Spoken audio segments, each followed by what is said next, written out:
Hello and welcome to the WarDawg Trail podcast. This is episode 139. All right. This week we already had the highest we've ever had on the show. Now, today we have not only an Army Iraq veteran, but also our first pastor and Freemason on the show. So again, this is episode 139. I'm your host, Sergeant WarDawg. Tomo from down under. How are we all? Looking forward today speaking with the pastor. Tune in, guys. Keep this craziness going. All right, real quick.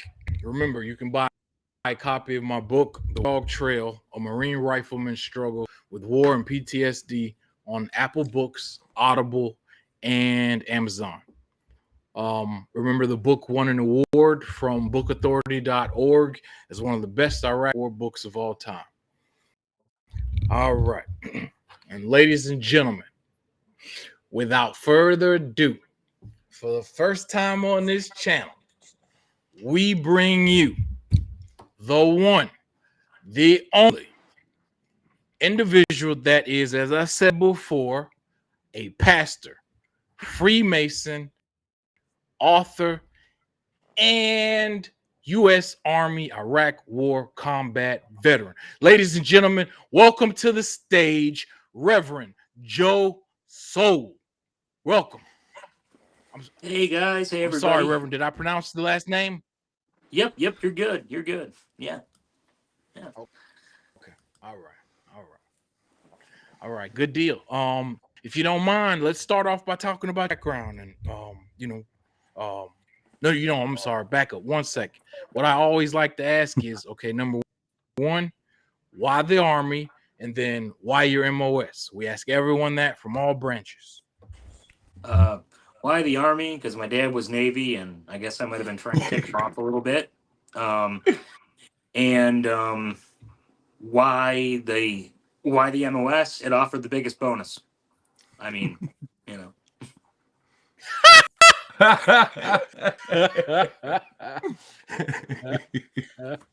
love that. What are you gonna do? Okay. So, and I love that too. That Navy joined the Army. That sounds like something very similar in my family. all right. From there, please let us know where you are now, and then where you were when you joined the Army to head off to base.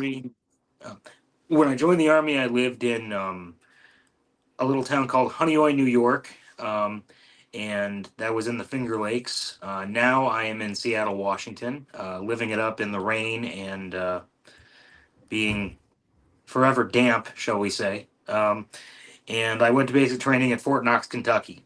So my first plane ride was to Fort Knox, Kentucky. Wow. Okay. Good deal. Let's continue on with your transition. Walk us through your Army time. Well, I joined the Army in 2006, volunteered for a mobilization with a friend of mine from the 237th Maintenance Company, and they didn't know where it was to. It could have been a mobilization to Alaska, could have been to Central America, could have been to Iraq or Afghanistan. Nobody knew. It was just a blank sign-up sheet.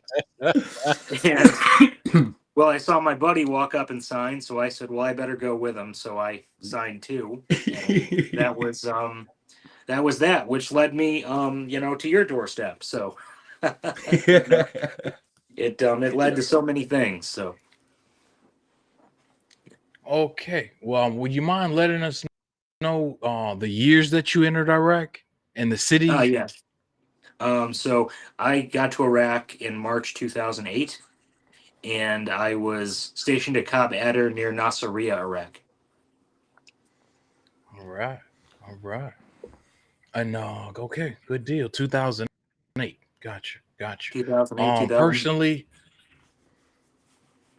well, I think you already know. Then personally, I was day one as day one in 2003. Back in 2004, right after the guy, Blackwater guys got killed, burned, and had their bodies dragged throughout, the city. As a part of that first assault in April, Operation Resolve, not the major second battle in November of that year. And let's see, the third tour, like I said, it was exclusively back to Fallujah because the unit that had just gone through the second battle of Fallujah was combat ineffective with casualties and KIA that sort. So yeah, we I have been near Nazariah, if not in there. So I salute you for being there for your service. If it wasn't for you, the rest of us would be alone. You know what I mean? Yeah, I salute you for yours. Anybody that was on the ground day one, that must have been an unbelievable experience that shaped your life, and obviously you're, doing good things with it. So I really appreciate that. Oh no, you know what, How Pastor? long? I'm always time for us. It's Yeah, time go, for us to go, let go Pastor for know it. how bad we are before we were able to transition to the stable lifestyle that we're in now. Pastor, we like to call it the psych ward gang, which is basically acknowledging anytime you go to psych hospital, there's usually a veteran already in there, and together, you just kind of figure and feel comfortable that whatever's wrong with him is probably wrong with you. So kind of, hey, what I call it, like I said, is a psych ward gang. It's like little vets type of get together. But I struggled horribly with suicide, as most we've all heard. I had to be involuntary hospitalized 4 times, and then the fifth one, I noticed all my stressors and triggers and took myself in voluntarily. Now I only have 5 visits. Tomo, break it down. It's been 13 admissions in and out of psychiatric wards and rehabilitation centre since 2010.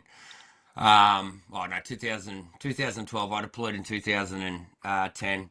Come home at the end of 2010 from Afghanistan, and look, I knew I was having problems within the first couple of weeks. And then, yeah, mate, it was, to the next 10 years in and out of psychiatric wards, not only trying to understand what's going on with myself, I was trying to understand the impacts that was going to have on my family and those closest to me. Being 7 generations of military in my family, I see the wounds of war being passed down. And not only that, mate, as a public speaker, always someone that liked to be in front of the mic, I wanted to give my generation a voice, especially through my guys, for the guys that didn't know how to talk about it or stand up and talk about it. I went early on. If I wanted the civilian population to understand what we were going through, then we had to we had to be able to give them an explanation of what we'd been through, so they could have some form of understanding. It's been a hell of a ride over the last 12, 13 years to get me where I am today, mate. But I'm grateful I'm out the other side, and I'm grateful for all those admissions and all the lessons that I've been taught, not only for myself and my family, but for other veterans that I can pass that information on to, and hopefully it be relatable. Not just something coming out of a textbook. Yeah, that people, the general public, needs to understand the effects of deploying to a combat zone on our soldiers, on our service members. I think if they truly did, if they truly understood it, I think we would have less wars, not more. But 100%.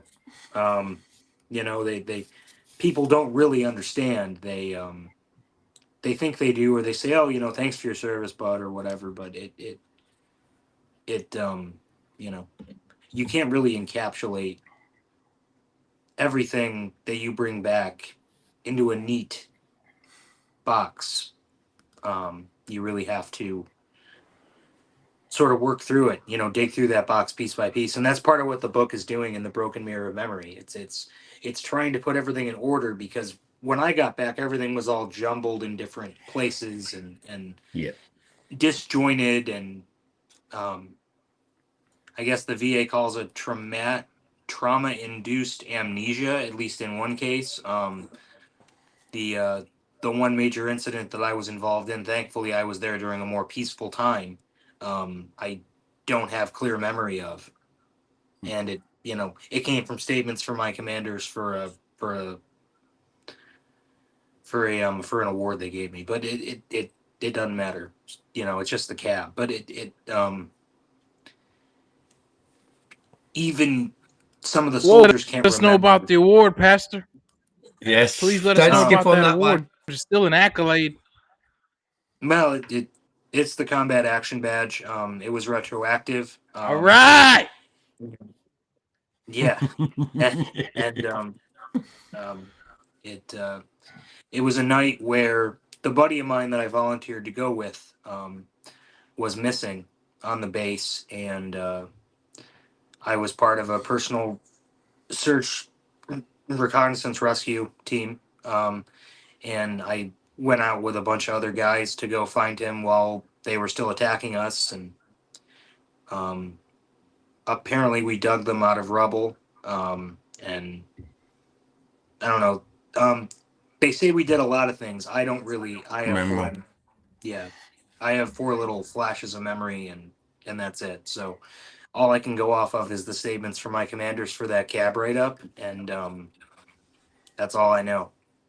So I'm very interested in that. What did you refer to it as what was it? Trauma induced amnesia. Yeah. Okay, that's just what the brain's just completely shuts down. You've got no recollection. Yeah. That's I've got a bomb hitting. I've got fire and smoke. I've got yelling into bunkers. I've got running somewhere, and then I have, memory of seeing my friend okay, and then that's all. Yeah, far out, and it's. I have a very, very similar experience to the 3 days where I believe all my trauma's based around from my tour, and it's very, very interesting that even now, after 13 years of therapy, replaying and going over it over and over again, I still can't get the correct timeline of how the events worked in that 3-day period. Rockets, kid trying to kill me, no sleep, bottoming out on in the vehicle on the river crossing, little bits and pieces. I can remember all of it, but I can't put them back together. And when you said that last bit, the memory of your mate being good and then everything's gone, mine was all blurry until they opened the back of the Bushmaster and they said Clarky's got his legs, and I was sweet. Yeah, it did. Just I kind of blocked it out. So like when people in the unit sent me pictures from that night, yeah, I said, "What is that a picture of?" Yeah. I just and it's a picture of fire and smoke coming from multiple locations. There, and I was like, I have no idea what that even is. I don't know. I guess I just went into lizard brain mode and just moved with the other guys, and that was that. Yeah. So that's the way it is. You drop down to your training. Please, Pastor, do not. Oh, I appreciate you being humble, and obviously selfless. But now that you're away from the guys, what you did in earning that badge stands out amongst, the population. So please do not overlook or not mention that accolade. What you did that day, probably few people in the world could have done. Obviously, coming from your religious background and Freemason background, you know how you had to be chosen to survive that. So please don't downplay that at all. Not here. Here we go raw and live about everything pertaining to war veterans. All right. So we're the ones and I who love want the to hear rawness. your awards. I love that rawness, and you can see it. You can see when you're explaining this, Pastor, that this is something that is obviously a very, very, very, very pertinent point in your life. You can see when we bring this stuff up. You can see it. I see it physically. You might not be able to pick it. I don't know if it's a civilian can pick that, but as you're bringing that up, I can see the body language change, and you do. It's it's weird when you bring back the memories, all the feelings and the sensations that come back through the body. Yeah, it really is. And I know my demeanor changed when I talked about it. When I finally met with the congresswoman, which was Yep. really cool, they said, "Hey, do you want to mail the award, or do you want, the congresswoman to give it to you?" And I'm like, "Well, obviously, I want her to give it to me. I mean, Yeah. you know." So we drove up, to their office. I got in a suit, and she made a very nice speech and gave me the badge, and she gave me the certificate with the badge. I guess they have to, prove that you have it, so it's over there. And um, I saw the thing, and I immediately got so pissed off. I was pissed because for your courageous actions, May 17th, 2008, you've been awarded the Combat Action Badge and your service in the Army, blah blah blah blah blah, whatever. I saw those two words and I got so angry, and I'm still kind of angry about it because I wasn't brave. I was terrified from what I remember. And I was just looking for my buddy that I deployed with, and that was it. Like, there's nothing. It, yeah. So those words just pissed me off. I was like, ah, damn it. Like, you know, you don't, yeah. I can't explain why they made me angry, really, like, put it into words, but they made me angry, and I was like, "Arr." I was No, I mad. get it, mate. And it's weird, you'd think those accolades would come, but I can hear it in your voice there. You're not remembering the courageous stuff you did. You're only remembering the trauma of that event. Yeah, yeah, yeah. But that was really, I guess, the book, The Broken Mirror of Memory, really was. It was an attempt to dig that event out of the jumbled mess that Yes. was Iraq, was our first week in country, three guys from our brigade being killed, the brigade that we were assigned to out of the reserves. Now, yes, I was a reservist. Don't kick me off the show. But um, then Oh, hey, we yeah, respect everyone. I did. I did leave Iraq and go back and work at Safeway. So, but it was there were three events. The guys that were killed from the 7th Sustainment Brigade on March 12th, 2008. Their vehicle was hit by a rocket.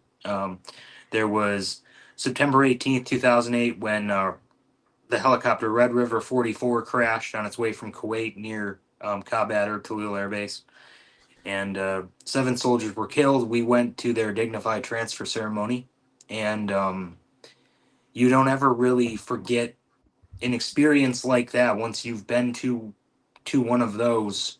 um it it changes you in a way that hell, I'll just read it from the book if you don't mind, WarDawg. No, go for It's it. a quick little it's just a quick little Hit it. snippet if I can find it. It changes you forever, and you're never the same after seeing 7 coffins go by, feeling Oof. like, man, you should really be in that thing. You know, why did I get to survive and they didn't? It's just sort of luck of the draw thing, and you get there anyway. This is stuck in my boots. It's about the Red River 44 dignified transfer ceremony. I can't just put those men away in boxes. Sand whips by us, and it feels like a cold night. It must be 65 degrees. We stand erect at perfect attention. Our shadows are carried in boxes. They are men who we might not have liked in life. Exactly. We don't even know their names at present. But there we stand, our bodies aching from holding that same hand salute. The flag draped coffins, red, white, and blue. The chaplain offers prayer. How in the fuck did we get here? I feel stuck in my boots and I want out. That should be me in that box, and I know it. I can never live it down. I can't move.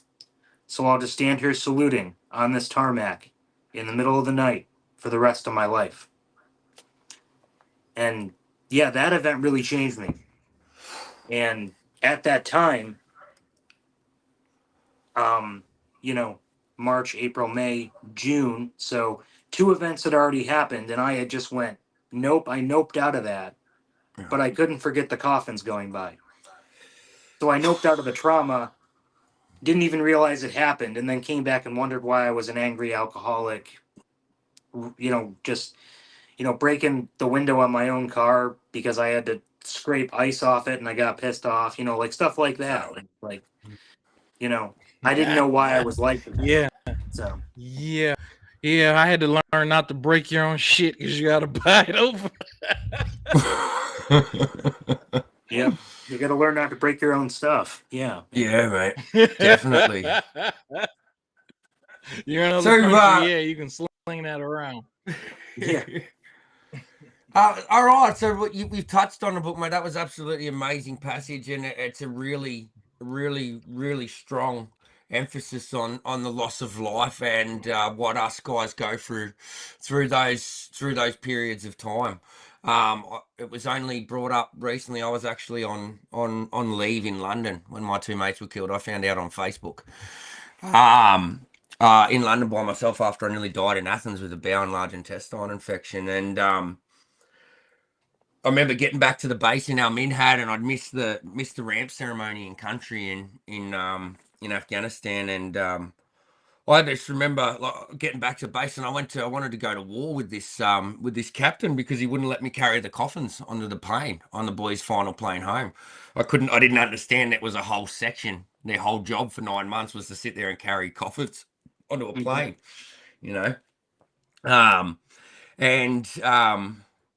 I still, to that day is still I still remember standing out there when the whole parade had left, and I was still standing to attention, waiting to salute that plane leaving as the boys left. And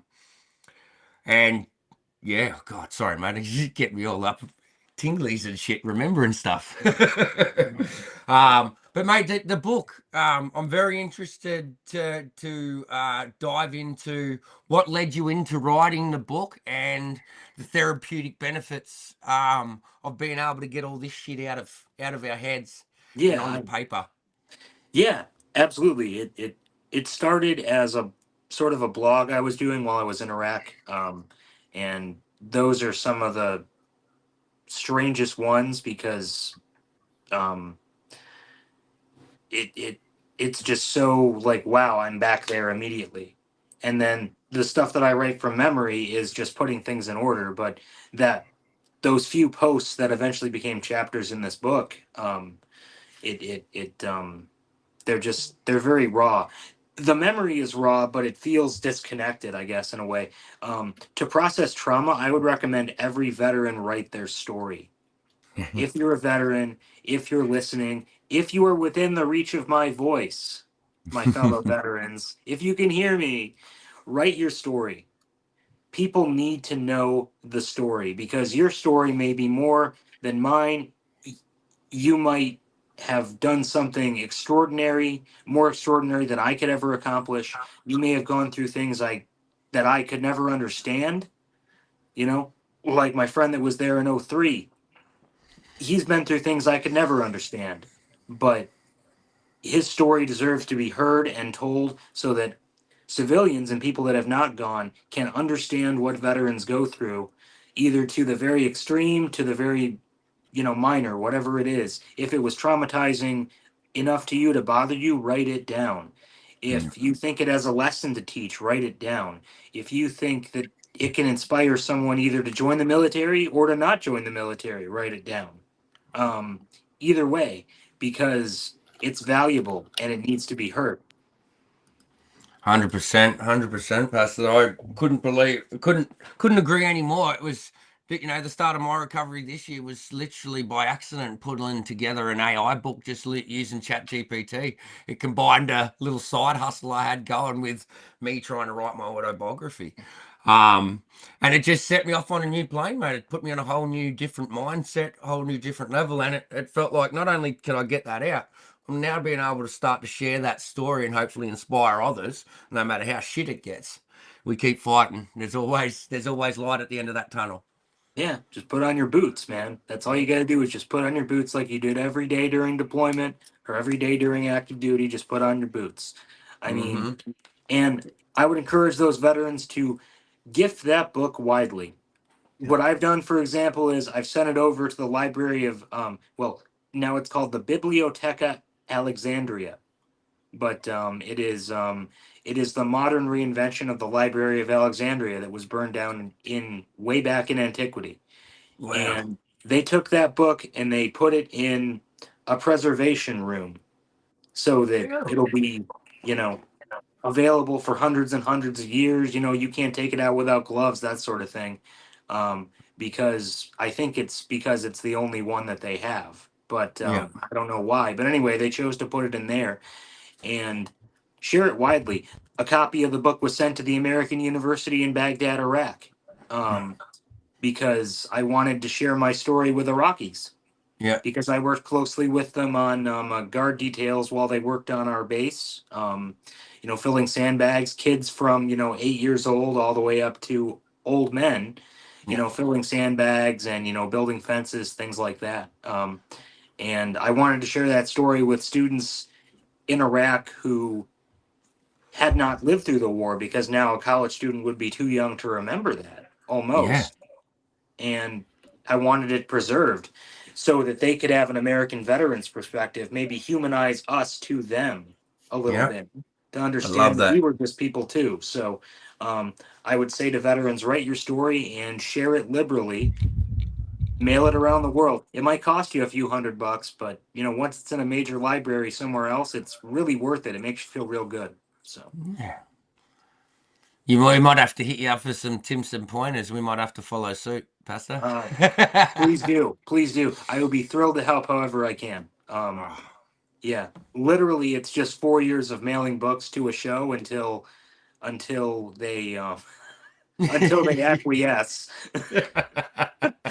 We got to deal with this guy. He won't leave us alone. Yeah, I must have mailed the producers of Coast to Coast AM 50 books. And then and then the guy texted me and said, "Hey man, I really appreciate all the books. Would you like to come on the show?" They were a class act. The entire team at Coast to Coast AM are some of the most wonderful human people you could ever. They were wonderful people, and I still consider them, dear friends. I mean, they had me on stage out at their live event in Seattle, Washington, and it was just a thrill. They are amazing people, and they really love our veterans a lot. So. Good friends to have, mate. Good friends to have, especially if they're supportive, being able to spread the message. Yeah, they're great people. Sorry, I got off track. You probably have questions to ask and a whole procedure. No, mate. This is the beautiful thing about what we do. We just let it run. Just let it run. Yeah. Just like sitting around having a few beers with the boys. No, mate. So let's you've gone into from the blogging into the book. Can you touch on a little bit as those pages started to come together? What was the feeling of that sort of relief? We're starting to promote, let's get this out onto paper for veterans. What was that process like for you? It was basically I'd take 2 tall boy beers, go back in my back office, and just start typing away. Yeah, typing away, listening to sad country music. And that was my process. It might not be your process. Yours might be cocaine and techno. I don't know. Yeah, I've been there, done that. Just oh wow! I believe you said that. Oh wow! Just find your process. I do not advocate the use of cocaine. No, I wouldn't either. No, it is not a smart thing to do. But you just got to find your process, and that's an extreme example. But you've got to find your process to how to get your trauma out on paper. And I'm thinking about trying to host some local veterans writing workshops, because that would be a really cool thing to do. Maybe through the VFW post I'm a part of, or the American Legion. I think that's an amazing initiative, mate. It's an amazing initiative. It's getting veterans in front of veterans and being able to help them share their stories. Yeah. I think that's amazing. It's absolutely amazing. Yeah. That's where I really started to put the book together. Was there was a cafe called Coffee Strong just off Fort Lewis, and they were a bunch of hippies. Yeah. But but they were very anti-war, but they hosted a veterans writing workshop with a guy named Dar Jamal, who was an unembedded journalist in Iraq, in Fallujah actually. And I met him, and he signed his book for me and wrote in there, "Joe, tell your story," and signed the thing. And I kept that for a while. I thought, you know what, I am going to do that. So I started writing the book, and here we are today. About 200 podcast and radio appearances, still going strong. Kind of like that Rick and Morty sketch. We're still here, still selling real fake doors. That's kind of what promoting a book is like. It's like that fake door sketch from Rick and Morty. Not this one, not this one. Won't open, won't open. None of them open. Okay, so we've gotten into the book, mate. What led you into becoming a pastor? Well, to be honest, it was moral injury, and that's not something that veterans talk about enough. It's so funny that you actually say that. I was part of a PhD study with a mother of one of the fallen soldiers that's actually done a PhD on moral injury. It's a very interesting topic, so I'd love to get your take on it. Yeah, I became a pastor and also a Freemason because of moral injury, because I needed to reintegrate things that happened in Iraq that went against my code of ethics. This is not something that I've talked about, but I had a conversation with my former first sergeant about it, and I will tell the unfortunate story. We were getting rocket or mortar fire. I don't remember. All I remember is that the first sergeant says, "Hey guys, we got a hot mission, and we need to get these Hellfires over to the airfield." And I do not believe that I was on that team, but I was part of the unit that did it, and that's why I feel morally responsible. The Hellfires went to the drones. The drones took off, and the next day they came in and showed us the video of taking out that mortar team. And along with the mortar team, there were civilians killed, and to my understanding, children. And when you try to reconcile that, even though we didn't mean for it to happen, it still happened. And I've tried in therapy to reconcile it. The only thing I can do is reconcile myself with God the best I can. And that's why I became, exactly. Sort of. I'm sorry, go ahead. No, I was just saying exactly as far as reconciling things with God, with your my colonel told us before we crossed the border to Iraq, make peace with your maker. Doesn't matter if that's a titty bar or a religious entity. Make peace with your maker before we cross that border. Yeah, and do it before, because let me tell you, it is messy to do it afterwards. Oh yeah, I'll be a testament to that. It is messy to do it afterwards. You can call it God, you can call it higher power. You can go to the meetings or you can not go to the meetings. You can work the steps or not work the steps. But you've got to, if you believe, you've got to get in line with that. God, that higher power, and that's where I'm working now. Is our lodge was able to, for example, lay a 100-year time capsule. Wow. With I'll be happy to get your guys' numbers and send you the pictures. It's really cool. But it's in there, brothers put a letter to the future, and it's to be opened in 2125. And in there is every story. Oh. Well, hold on there. We've lost him. We've lost him there for a second. We've got some technical difficulties. Do we just wait, Cass, and see if we can get him back in? Yep, no other choice, bro. Sweet. Well, let me. But in the meantime, that gives us a chance to discuss the fact that we feel we are both the worst of the worst in terms of. We got him back. Hey. Okay. I'm back. So, short cut out there. Sorry, Cass, what were you saying just before we got before Joe cut back in? Well, anyway, Yes. yeah. Go ahead, WarDawg. I'm sorry, just real quick, Pastor. We were saying that we gave you our background because we follow under the theme of global war veteran redemption. Obviously, we know PTSD is a global issue. If we could, we'd love to be able to speak to, say, was in Israeli war veteran who's dealing with their situation, or a Ukrainian veteran who's dealing with their war situation.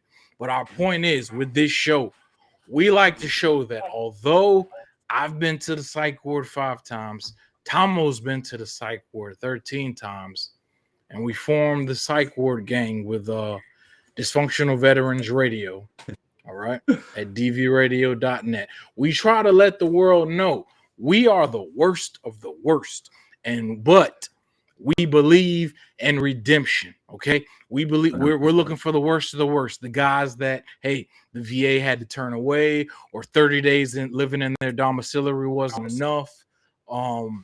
We're going after the worst of the worst, Pastor. So that's where we come from. We try to look at it as war veteran entertainment, or the type of entertainment that our veterans in the psych ward gang would want to watch while they're in the psych ward. But I'll shut up on that part. Pastor, keep rolling, because especially I do not know truly what a Freemason is. I've always heard of them. I have the world's most utmost respect for them. All right. But I do not know anything or exactly what a Freemason is. So please, I'm going to shut up. Tomo might stop. Please let us know. Okay. So my statements in this entire podcast, and particularly in this section, do not represent the views of Freemasonry or the Grand Lodge of Washington. It's just my views alone. So a Freemason is a member of the world's largest, oldest fraternity. There are 3 million members worldwide, and they are the finest brothers and men that I have known since the U.S. military. They have supported me. They have carried me at times, and this past December, they saw fit to elect me Worshipful Master of the Olympia Lodge #1, the oldest lodge in the state of Washington. And it's been my pleasure to serve there, and will continue serving there until December, when I am overthrown and replaced in a bloodless coup by our new master. and I'm very much looking forward to his term, and seeing him do wonderful things. Basically, the Freemasons teach moral lessons that are veiled in allegory, and they're illustrated by symbols. So it's just a way of teaching morally upright conduct, behavior. Faith, hope, and charity are the values of Freemasonry, and it's a way of making good men better. We cannot make bad men good. But if you take I love that. Yeah. But if you take the lessons of Freemasonry and apply them to your lives, as a man, you will be a better man, and that's really the goal. The theme of my year has been charity, which really is love, and every human being has a claim upon our love, upon our understanding, upon our compassion, and that has been the theme of my year, as Master of the Lodge. And I will continue to work that mission the rest of my life through the church that I'm founding, going to divinity school in January, and but it's to actually, get more than ordination, to get a biblical education. But Freemasonry really has changed my life. Actually thinking about a book about how Freemasonry saved my life, because those brothers have been for me. Many of them have been in combat, and they really understand how to lift someone up and take them with you. Yeah. They get it. So, yeah, that's kind of Freemasonry in a nutshell. It sounds like you've definitely found a tribe, brother, that's looking after you just like the military did. Yeah, that's exactly it. There are there are various conspiracy theories about Freemasonry. I have gone all the way up, so to speak. I joined the York Rite and became a Knight Templar in the York Rite. I joined the Scottish Rite and became a 32nd degree Freemason.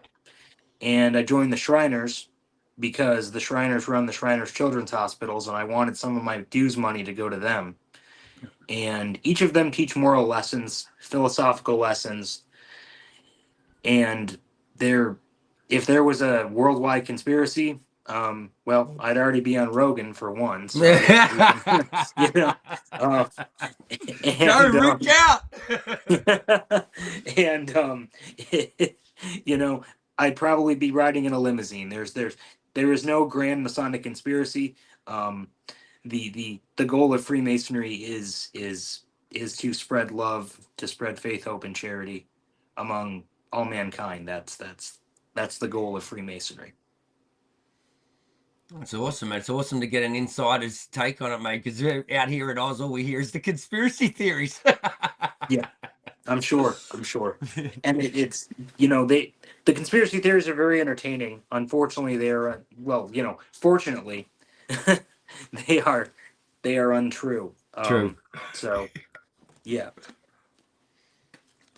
It's the first time I've ever heard it referred to like the military, I suppose. It's a brotherhood outside of the military. It's something that I believe a lot of us service guys miss in that transitioning out, that brotherhood.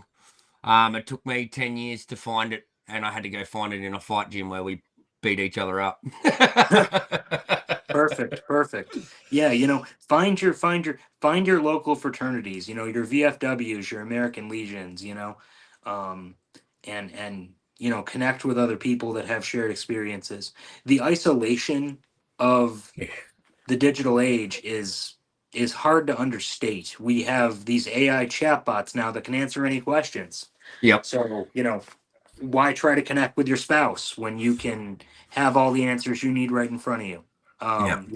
Why try to connect with friends or fraternity when you have YouTube and you're good? But to really connect in person is important, and it's fraternities have been a large part of my life since getting back, because I'm searching for that brotherhood that I had in the 962nd Ordnance Company, and they're right behind me on the picture up there. Yeah, good guys, good guys and gals. Absolutely amazing, mate. Pastor, can you walk us through the order of, I'm not sure the exact order, from Iraq War veteran to pastor, Freemason, and author. I'm not sure the order. Can you explain that? Man, I tell you, if I give you a trajectory, hold for a grid square. I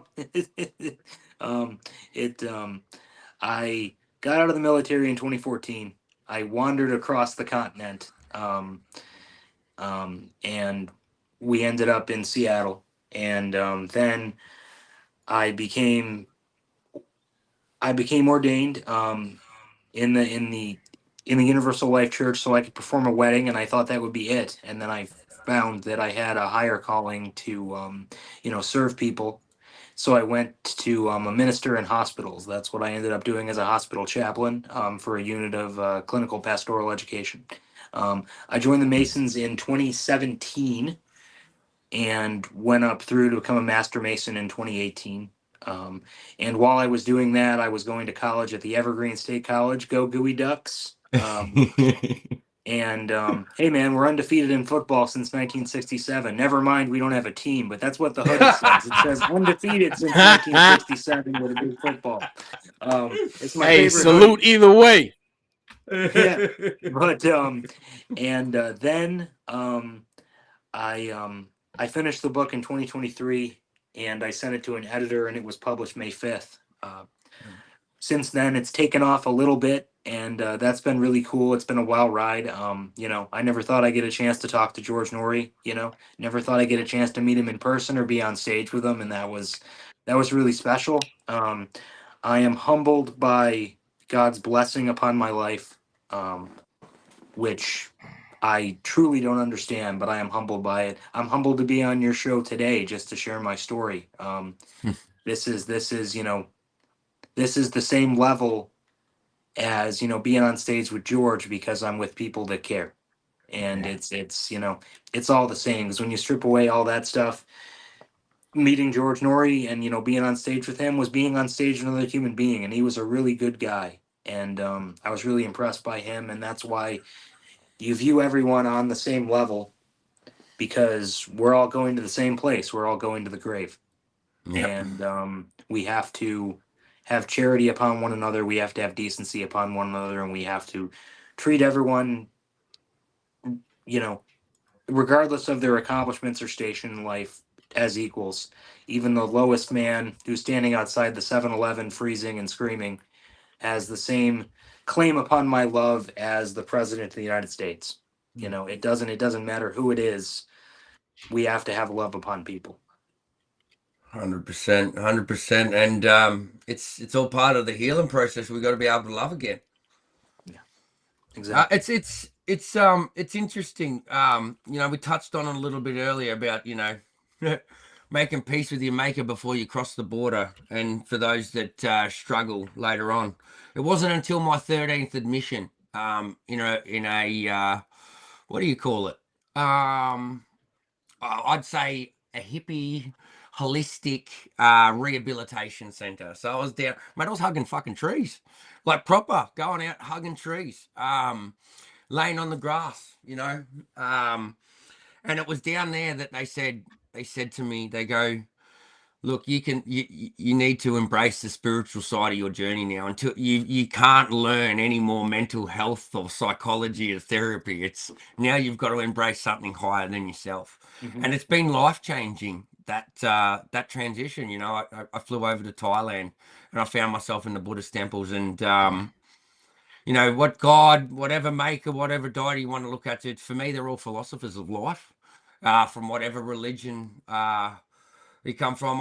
I'm one of those people that I don't think I could ever lock down and say I'm one religious. I've learnt too much from too many different belief systems, from too many different cultures, and I've tried to take the best parts of those things and sort of build them into my own philosophy.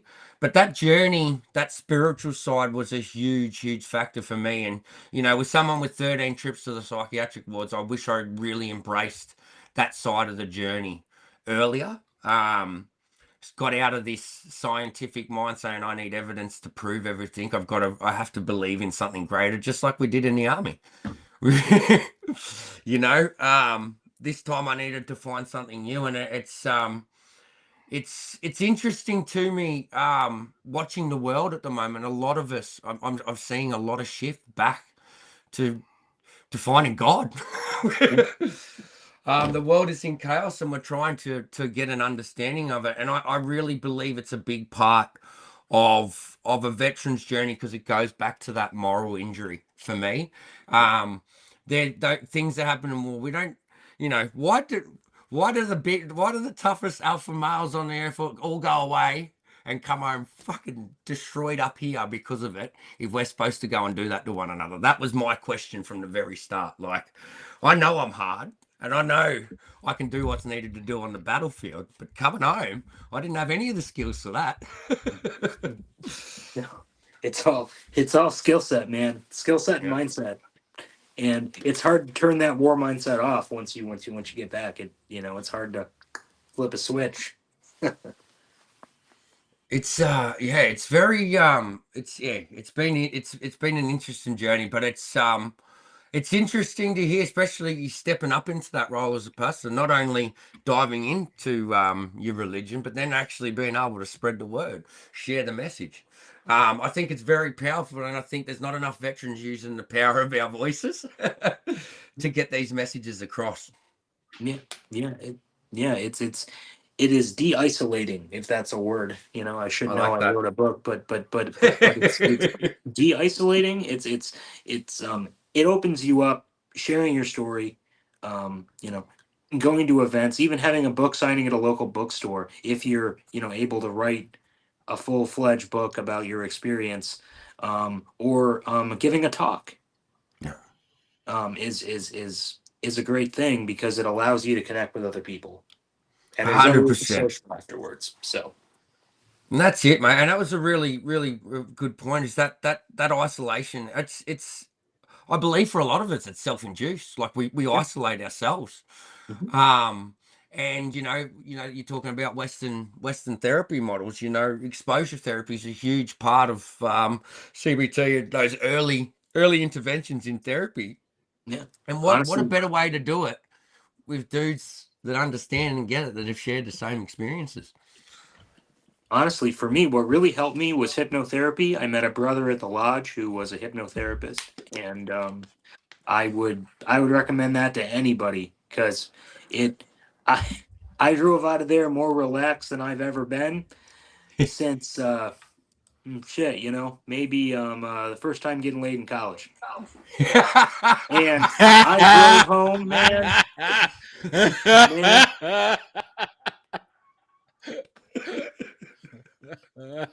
I drove home from that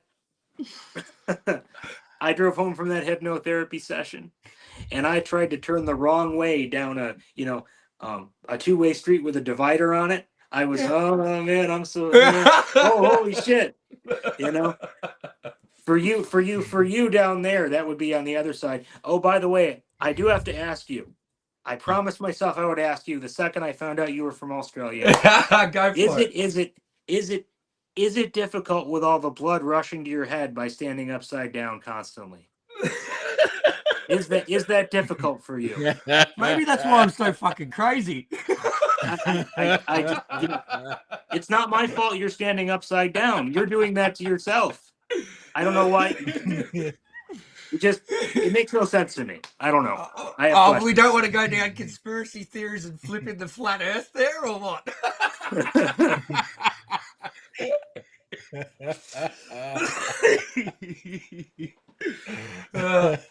No, Pastor, it probably makes sense that I've got a lot of blood rushing to my head. It probably helped me understand all the things the psychiatrist couldn't.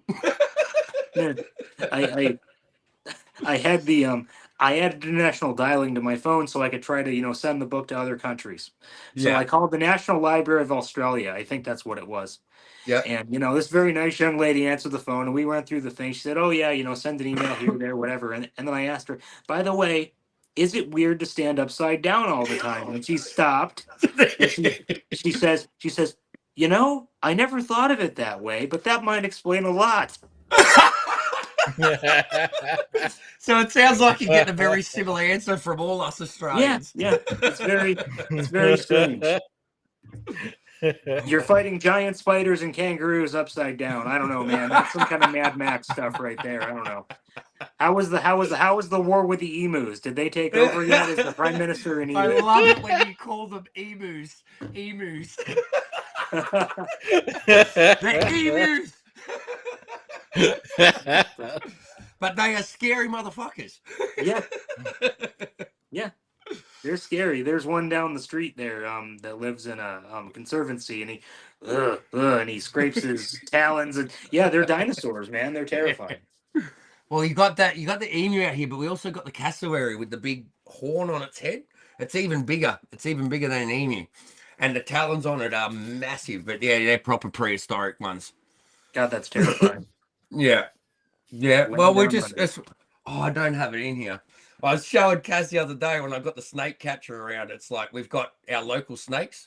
There's 4 snakes up that non-venomous, and the rest of the 16 are all venomous and deadly. Yes, he did. He did. I'm a little worried about going over there to visit.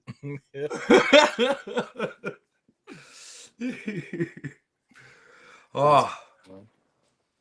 All right. Pastor, Pastor. have you got anything? Go ahead. Go for it, Kaz. Go for it. Oh, if I have anything else, I don't know. Just a pleasure to be on with you guys, and thrilled to know you. Mate, you too. Yep. Just before that, mate, just keep in touch. Any way that I can assist, mate, getting the book out here, please let me know. yeah, we'll get Kaz to load us all up with contacts and everything after we finish the live, and we'll stay in touch, and hopefully we can catch up when I come out to the States, or we can get you out here promoting your book. Oh, I'd like that. Yeah, I'll come down there. Yeah. I'll make sure that I've got a guard of soldiers with machine guns when you get off the plane, so all those Thank kangaroo God. spiders and snakes don't come at you. Yeah, that's like on Family Guy. They had they had the Australian wedding, and the guy carries in a catamaran. He's dressed like the crocodile hunter, and it says, and the pastor says, and if there are any snakes, spiders, or snakes, kangaroos, or spiders the size of dinner plates that would like to object to this union, speak now or forever hold your peace. And they got two big spiders in the corner sitting there going, I give it a year.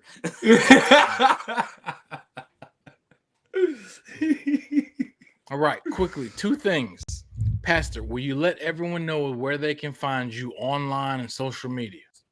Yes, you can find me on X at JoeSoul2. Apparently, JoeSoul1 was taken. So at JoeSoul2. You can find me on YouTube at WarDawg for Peace. That's my YouTube channel at WarDawg for Peace. You can find The Broken Mirror of Memory on Amazon.com. That's The Broken Mirror of Memory, Iraq and Other Tales. I look forward to your feedback. I'd love a review. Please let them know that the QR code. The QR code is below. Oh, how was that for timing? All right, ladies and gentlemen, the QR code to the pastor's book about his service in Iraq, titled "The Broken Mirror of Memory, Iraq and Other Tales." All right, you see the QR code on the screen. Please, not only has Joe's book been commented on by a Nobel Peace Prize winner. That's correct, Joe? Yes, sir. All right. Joe has... Excuse me, Lori. Nominee. I should qualify. Nominee. Okay. Hey, even that's big enough for us. All right. We'll just run with it. All right. Joe's book has been actually reviewed, commented on in a positive light by a nominee of the Nobel Peace Prize. All right. So we're letting you know his story, his book is on that, quality A1 level. All right. You need to read it, whether you're an Iraq or Afghanistan veteran, current military member, or anyone else interested in hearing Joe's story from Iraq war veteran to pastor, Freemason, as well as author. Man, we have rarely ever run into someone with, yes, the pastor just displayed his book. You want to display it one more time for us, Pastor? Sure, I can do that. Hang on, let me come in from the side this time. Again, I love the cover. That looks sick. Yes. Right on. Okay, Pastor, besides your online presence, we love to ask all of our guests as a final question, please name your 3 favorite guns. We're only going to give you 3, all right? My 3 favorite guns would have to be the one I carried in Iraq, 717-4653, the old M16A2. I love that. I love the 1911 as a pistol. I love the 1911, and I love the AK-47 because it was our adversary. And I tell you what, man, you could drop that thing into a river. Anywhere. You could pick it up and it would still fire. I tell you what, that is a fine piece of communist engineering for the People's Revolution. 100%. Workers of the world unite, because holy crap, they got a heck of a weapon.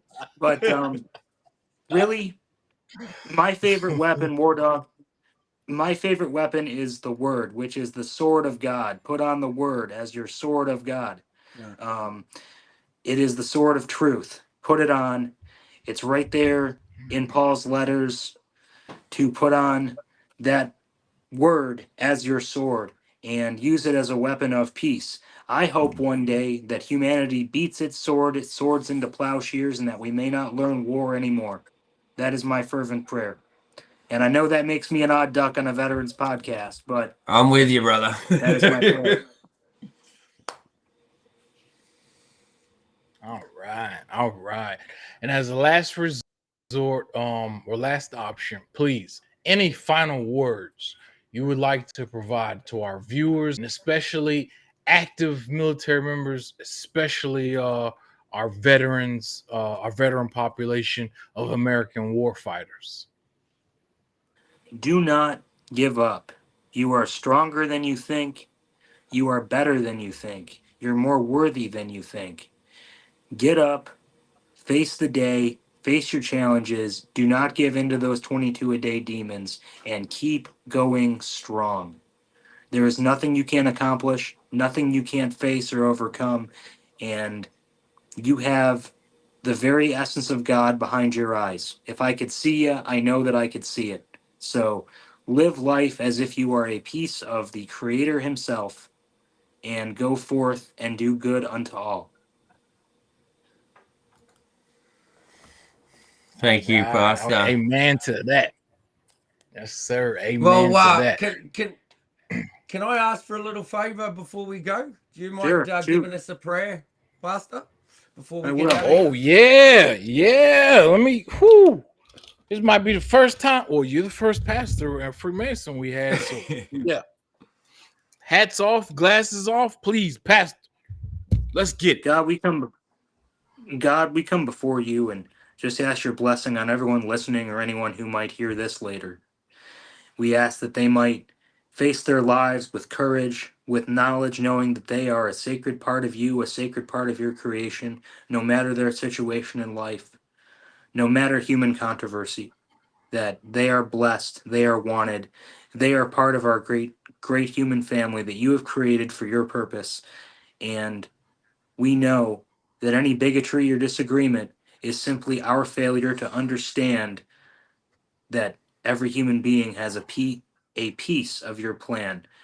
We ask this all in the name of the Lord Jesus Christ. Amen. Amen. Amen. Thank you, Pastor. Thank you. Yes. All right. Ladies and gentlemen, this has been episode 139 of the WarDawg Trail podcast with myself, Sergeant WarDawg, as well as my co-host. Drop him in, Tomo. Yeah, Tomo from down under. Thank you, Pastor. It's been an amazing start to my Sunday, mate. I feel like I've been to church already. Thank you. All right, everyone. We presented to you the one, the only Reverend Joe Soel, not only a pastor, but as well as a Freemason, author, and U.S. Army Iraq War veteran who earned his combat action badge. Thank you for coming on the show, Pastor, and salute. See you later, guys.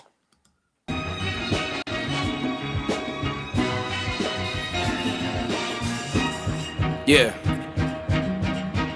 All of you, none of me. You can bet 100 at a time that I'm in the blues. Learn how to live amongst the animals on front of zoo. Said he got a plug on the merch, told him send it through. Lately I've been looking at them prawns like they minuscule. Ooh, hold on, gotta see it through. I might hold a sword or the Drake, I got different views. We can't even go out on the walk, we got different shoes. Told you I was supposed to stop, I ain't